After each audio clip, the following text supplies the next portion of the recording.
Picture a stretch of water barely wider than the city of Los Angeles. On a clear day, you could stand on one shore and almost see the other. And yet, through this single, narrow channel between Iran and Oman, flows roughly 1 in every 5 barrels of oil the world burns. Every day, dozens of supertankers thread the same 2 shipping lanes. Each one carries about 1 million barrels of crude. Each one passes within easy range of Iranian missile batteries, naval bases, and small attack boats hidden in the rocky inlets to the north. This is the Strait of Hormuz, and whoever controls it, even for a few days, can move the price of everything. Let's start with the basics, because the geography is the whole story. The Strait of Hormuz is the only sea route connecting the Persian Gulf, home to some of the world's largest oil and gas reserves, to the Indian Ocean. It is roughly 35 to 60 miles wide, but the usable shipping channel is far narrower than that. International rules carve out 2 lanes, each only about 2 miles across, separated by a 2-mile buffer zone. 1 lane for ships going in, 1 lane for ships coming out. Most of those lanes sit inside Omani territorial waters to the south. To the north, just a handful of nautical miles away, is the Iranian coast, mountainous, fortified, and dotted with naval bases at places like Bandar Abbas. Iran also controls a string of small islands in the middle of the strait, including Abu Musa and the Tunbs, territory the United Arab Emirates also claims. The water is deep enough for fully laden supertankers, vessels longer than the Empire State Building is tall, which is exactly why the strait matters. There is no overland substitute. There is no easy detour. Every drop of crude leaving Saudi Arabia's eastern fields, every cargo of liquefied natural gas leaving Qatar, every barrel from Kuwait, Iraq, Bahrain, and most of the UAE, almost all of it has to come through here. 1 channel, 2 thin lanes. 1 country with a long memory and longer-range missiles sitting on the northern bank. That is the choke point. So how much actually flows through this gap? Before the current crisis disrupted traffic, around 20 million barrels of crude oil and refined products moved through the strait every single day. That's roughly a quarter of all seaborne oil trade on Earth, and about 1/5 of total world oil consumption. Add in liquefied natural gas, the supercooled fuel that heats homes from Tokyo to Madrid, and the strait's footprint gets larger still. Around 20% of the world's LNG trade passes through Hormuz, almost all of it from Qatar, the world's 2nd largest exporter. More than 90% of Qatar's LNG and more than 95% of the UAE's has only one way out, this channel. Where is it all going? Mostly east. In recent years, around 80% of the crude leaving Hormuz has been bound for Asia. China alone takes roughly 1/3 of it. India, Japan, and South Korea together swallow most of the rest. Europe takes a smaller share, but a critical one. More than 1/10 of its LNG comes from Qatar, through the strait. The United States imports far less directly. Only a small slice of its oil consumption traces back to the Persian Gulf.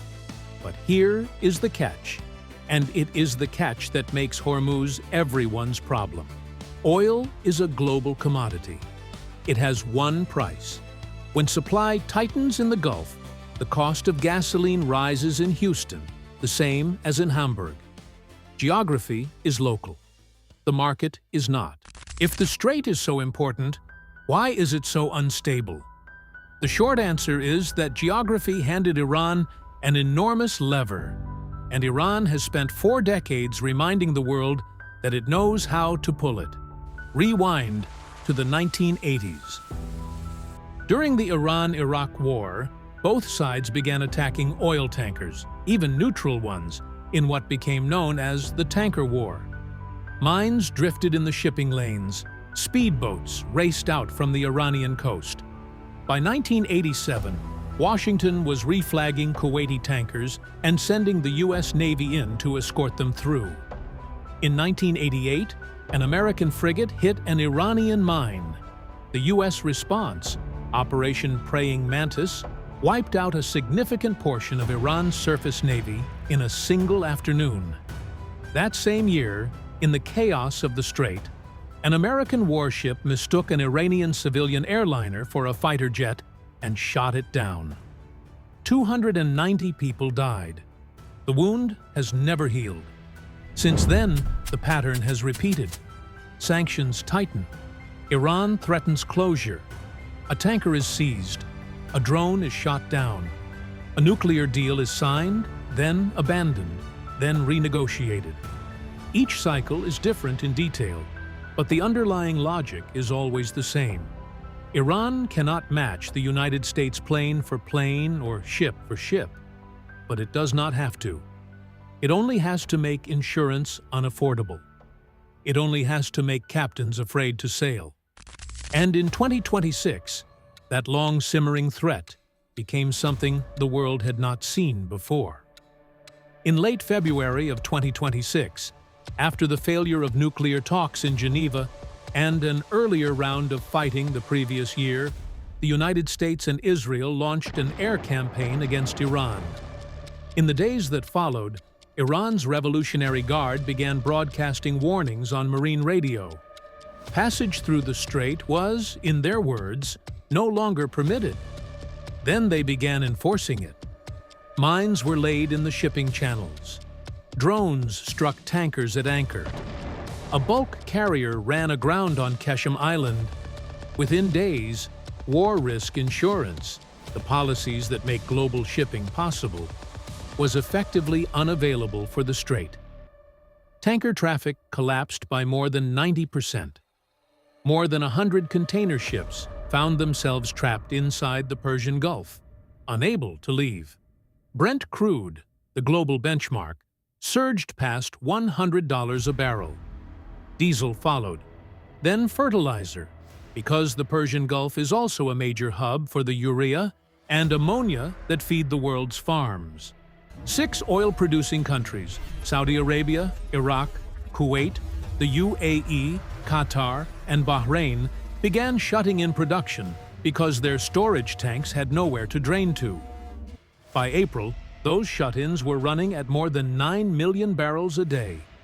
Iran began carving out exceptions, letting through ships from China, Russia, India, Pakistan, and Iraq, and granting humanitarian corridors for fertilizer during planting season. The United States, in turn, declared a counter-blockade of Iranian ports. 2 blockades, layered on top of each other, in the same narrow stretch of water. So the obvious question, can the world simply route around the strait? The answer is, only partially and only slowly. Saudi Arabia operates the East-West pipeline, also called Petroline, which carries crude across the kingdom to the Red Sea port of Yanbu. Its design capacity is 5 million barrels a day, with claims it can be pushed higher. The UAE has a separate pipeline running to Fujairah, on the Gulf of Oman side of the peninsula, with around 1.5 million barrels a day of bypass capacity. Together, those 2 systems can move perhaps 4 to 5 million barrels a day around the strait. That sounds like a lot, until you remember that 20 million barrels a day were flowing through Hormuz before the crisis. The math doesn't close. Iran has its own bypass pipeline to the port of Jask, but it has barely been used. And for liquefied natural gas, there is no bypass at all. Qatar's LNG plants sit on the inside of the Gulf. If the strait closes, that gas simply cannot reach its customers. Full stop. Strategic petroleum reserves can buy time. Asian buyers hold months of supply. The United States and Europe hold their own stockpiles. But reserves are a bridge, not a substitute. The longer a disruption lasts, the higher the price climbs. and the more the global economy bends under the weight. For most of human history, the Strait of Hormuz was just a place, a passage between two coasts, traveled by pearl divers and traders. Oil changed that. In a single century, this slim corridor of seawater became the most strategically important real estate on the planet that nobody actually lives on. It is a reminder, in the end, of how fragile the modern world really is. 20 miles of water, separating us from a very different price tag on everything we buy. Whether the strait stays open, closes, or simply stays tense. The rest of us, wherever we are along for the ride.